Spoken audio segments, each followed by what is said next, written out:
I want to cut to the chase and get to the nitty-gritty and help you out when it comes to learning languages, especially in this case Swedish. There's many things that seems to be forgotten when learning languages, and those are basic things that are pretty essential in most schools, and institutions just don't even have a clue or just forget to teach them. It seems like people just want to have the students come over and over and over for years, just like psychologists. Either way, I want to say welcome, which in Swedish is välkommen. Välkommen. As you can see, there is a resemblance between welcome and välkommen, and that is what I call in my system a camouflage. You gotta decamouflage the word. As you might guess, well means väl, and you can see right away that the A with two dots is pronounced e. Not only in this case, it's in every case, it's always e. Then we have the word kommen, which has the same common root. And if you want to say in Swedish, for example, come here, you say kom hit. So think of saying, for example, come and take a hit, or come and hit, come and get hit. Then we already know the word well, which is väl. So if you want to say, for example, feel well or feeling well, you might guess that you will use the word väl, and you are right. But how do you say feeling? You have to think of the word more in English, as in quantity, and then we have the word more väl, more well. Actually, more in Swedish doesn't mean more as in quantity, but it's a way for you to remember. Well, as you can see again, the A with a bubble or a circle is pronounced o, and it's always pronounced o. So now you know that the A with two dots is e, and the A with a bubble or a circle is o. More väl, feel well. But usually, as you know, there is a more common way to expressing that same thing, to feel well, in English, and it is to feel good. So how do you say feel good in Swedish? Just as well, it's not the same word, but to feel is the same. So we have feel, more, and good in Swedish is bra. More bra. So how do you remember this? Think about bra. Think about more bro, more bra, more bra. And that's a good way, because when you think about more bra, you think you are feeling good maybe. So to remember how to say feel good, you think more bra, and then just change the pronunciation to the proper way as you will do in Swedish. I'm not gonna get into it, but just try to remember. One more thing, if you pay attention to the word bra, there is an A which is white, and it is because it is not pronounced bra, as a lot of people usually do. And when you pronounce bra, it sounds ridiculous and funny, just as in English, if you would say, instead of the word to do, you would say to do. It's not do, it's do. Now that we've gone so far, I want you to like the page, but before that, I don't want you to like the page unless you know how to say it in Swedish. And in Swedish it's said gilla sidan, like the page. And think of the French football player Zidane, and say it just with the accent in the E. Zidane, gilla sidan. So to remember, gilla sidan, like the page. If you want to continue learning Swedish with us the easy way, there is a system we've developed, and for that the only thing we need you is to participate. Participate is delta.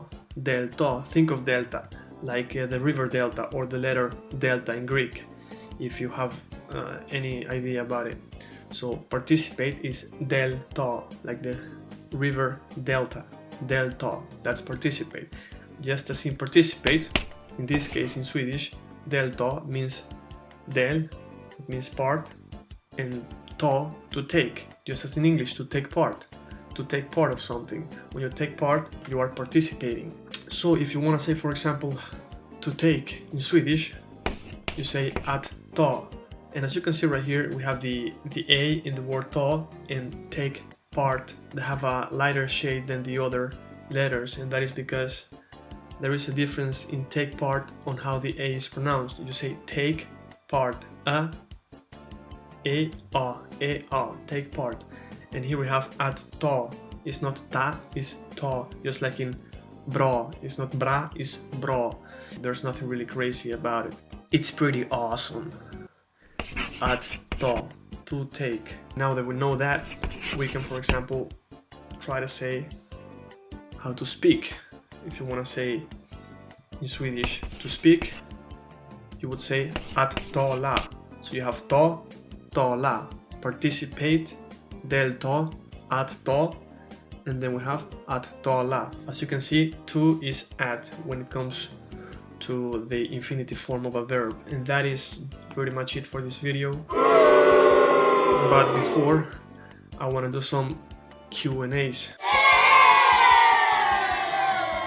which stands for questions and answers, and that is because everybody who's seen this video is always asking me all these questions all the time about our system, our method, our courses, and so on. So we've taken a couple of questions out of millions probably that have come in from you guys, our devoted followers, and they are: who are you? Why didn't I hear from you before?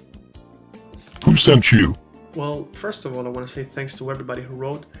I want to start by saying thank you to the ones who asked these questions, and those were Elizabeth, Susan, and Steve. So to answer the second question, why didn't I hear from you before? Well, I mean, it is pretty hard. It is pretty hard for me to answer because I don't know what you've been up to, what you've done lately. Maybe the time just wasn't right for you to get to know this, to understand, to get this message across to you.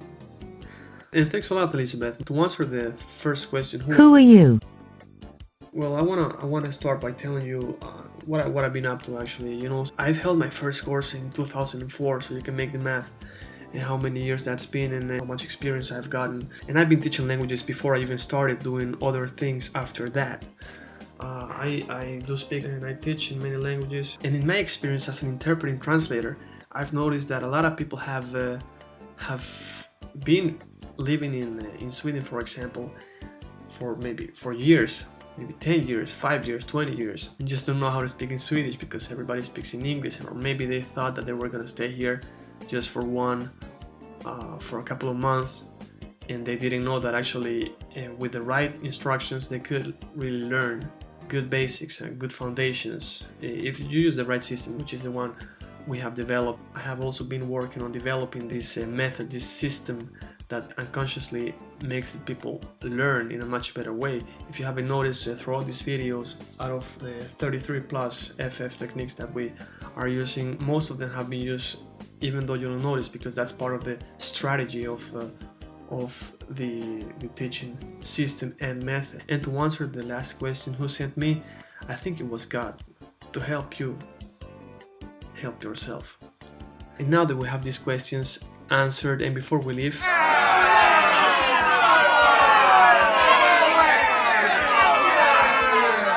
you might be wondering, where do you sign? How much does it cost? And so on. Well, before that, I want to teach you one more thing. Since we have been looking at questions, I want you to know how to say questions in Swedish. Questions is frågor, frågor, frågor. So just think about frogs, or that's it.